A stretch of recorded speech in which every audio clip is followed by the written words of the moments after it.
Chào mừng các bạn đến với kênh YouTube của Trung tâm Gia đình Alpha. Mình là Ngọc, một chuyên viên thực hành công tác xã hội. Ngày hôm nay mình sẽ chia sẻ với các bạn một chủ đề mà mình nghĩ rằng là các bạn sẽ rất là quan tâm. Đó chính là các cách để giải tỏa căng thẳng trong mùa dịch. Ngày nay thì trong cuộc sống chúng ta phải đối diện với rất là nhiều những cái áp lực như là công việc, gia đình, con cái, thu nhập.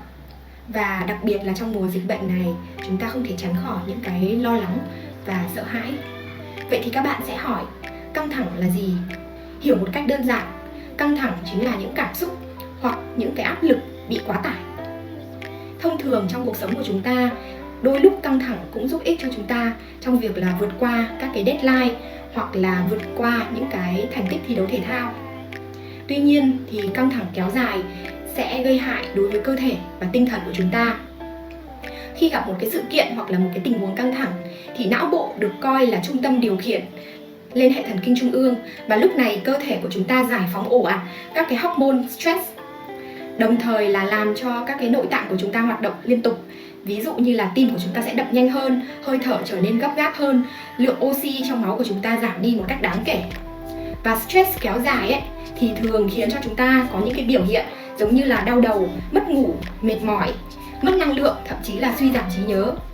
Nếu như không có những cái cách thức để quản lý được căng thẳng thì trong một thời gian dài bạn còn có nguy cơ mắc các cái bệnh mãn tính giống như là tiểu đường, huyết áp, tim mạch, ung thư và các căn bệnh tâm lý như là trầm cảm hoặc rối loạn lo âu. Thì stress ấy, chúng ta sẽ có những cái cách thức mà ngày hôm nay mình giới thiệu để bạn có thể quản lý được nó. Cách đầu tiên đó chính là luyện tập thể thao. Thì khi luyện tập thể thao, cơ thể của bạn sẽ sản sinh ra các hormone hưng phấn và hạnh phúc như là dopamine, endorphin. Đồng thời các cái hormone stress như cortisol sẽ giảm đi một cách đáng kể. Thì tùy vào tình trạng sức khỏe cũng như là sở thích cá nhân của bạn, bạn có thể lựa chọn một môn thể thao mà mình yêu thích để luyện tập ở nhà. Ví dụ như chúng ta có thể đi bộ quanh nhà, chạy tại chỗ, lên xà đơn nếu có. Còn nếu không, bạn hoàn toàn có thể mở các video trên YouTube và luyện tập theo các bộ môn giống như là yoga, aerobic hay là zumba. Vậy nên là các bạn hãy lựa chọn cho mình một cái hoạt động để tập luyện ít nhất là 5 đến 10 phút mỗi ngày nha. Cách số 2 đó chính là bạn hãy thực hiện các cái hoạt động thư giãn mỗi ngày.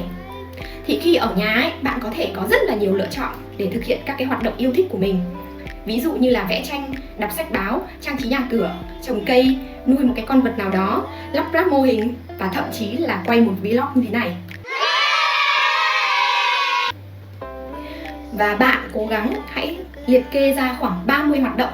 Và trong 30 hoạt động đấy bạn sẽ chọn ra một vài hoạt động để thực hiện mỗi ngày. Hoạt động đấy có thể là hoạt động mà bạn đã thực hiện rất là nhiều lần, hoặc là hoạt động mà bạn chưa thực hiện bao giờ cũng không sao hết. Bạn có thể thử, vì tranh thủ thời gian này chúng ta hoàn toàn có thể học tập những cái kỹ năng mới hoặc làm những cái việc mà chúng ta chưa bao giờ làm, để xem là cái cách nào giúp cho bạn giải tỏa căng thẳng cũng như là giảm bớt các cái suy nghĩ tiêu cực nhé. Thì nhắc đến cái suy nghĩ tiêu cực mình sẽ có ngay cách số 3 để có thể giới thiệu cho các bạn. Đó chính là lựa chọn cách mà bạn suy nghĩ. Các nhà khoa học tâm lý hành vi ấy thì đã nghiên cứu ra rằng là cái suy nghĩ của bạn có ảnh hưởng đến cảm xúc và hành động của bạn.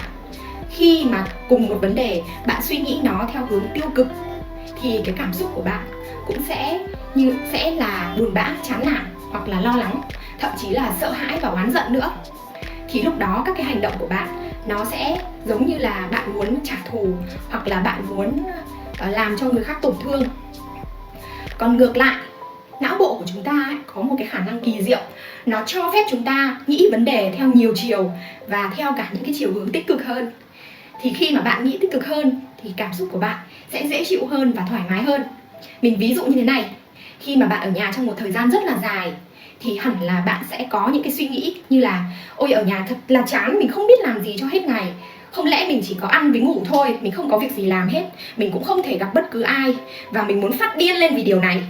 Thì nếu mà chúng ta suy nghĩ như vậy thì hẳn là chúng ta sẽ có những cảm xúc như là bồn chồn này, khó chịu này, ức chế. Và hành động của chúng ta là chúng ta muốn gào thét lên, chúng ta muốn chạy ngay ra ngoài đường, hoặc là chúng ta thu mình lại và không muốn nói chuyện với bất cứ ai. Nhưng nếu mà chúng ta có suy nghĩ ví dụ như là ở nhà thì sẽ an toàn cho bản thân và người xung quanh, mình sẽ cố gắng ở nhà trong một khoảng thời gian ngắn để có thể là giảm bớt dịch bệnh, và mình ở nhà mình vẫn có thể sử dụng điện thoại và các cái phương tiện để liên lạc với người thân, bạn bè, thì khi này mình sẽ cảm thấy là dễ chịu và thoải mái hơn một chút, đúng không nào? Nếu như mà ngay khi thời điểm bạn căng thẳng ấy, bạn không thể suy nghĩ được tích cực ngay thì điều đấy cũng không sao hết.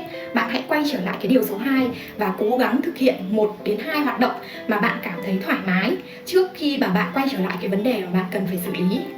Và bật mí với các bạn một bí quyết nhỏ nhỏ thôi, đó là trước khi mà bạn nói hoặc hành động một điều gì đó, hãy cố gắng hít thở một vài hơi để có thể lấy lại bình tĩnh trước khi bạn nói và hành động nhé. Điều đấy chắc chắn sẽ giúp bạn hành động và nói chuyện một cách chính xác hơn đó. Điều cuối cùng và cũng không kém phần quan trọng mà ngày hôm nay mình muốn chia sẻ với các bạn, đó chính là cách thứ tư, học cách yêu thương và chấp nhận bản thân mình. Thì các bạn có thể hỏi là học cách yêu thương và chấp nhận bản thân ấy, thì có liên quan gì đến việc quản lý căng thẳng?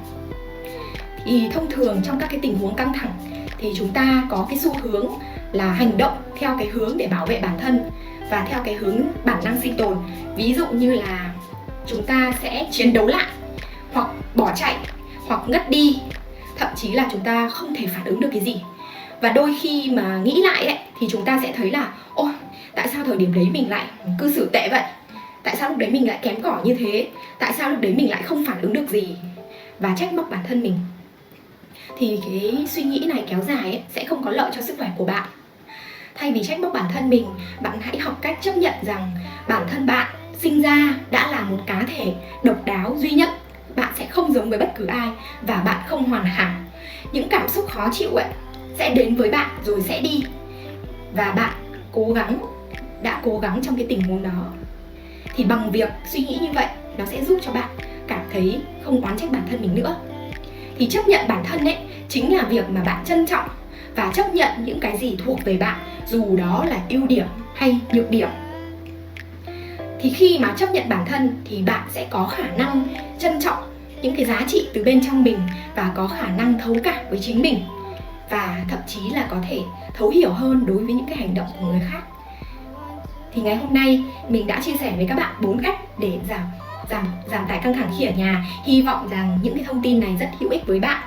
Và có một thông điệp cuối cùng mà mình gửi tới các bạn, đó chính là căng thẳng ấy nó sẽ không biến mất trong cuộc sống của chúng ta, nhưng nếu bạn có thể quản lý được căng thẳng thì bạn có thể làm chủ được những cảm xúc của mình và bạn có thể đạt được những thành công trong cuộc sống mà bạn mong muốn. Xin cảm ơn các bạn đã lắng nghe. Xin chào và hẹn gặp lại.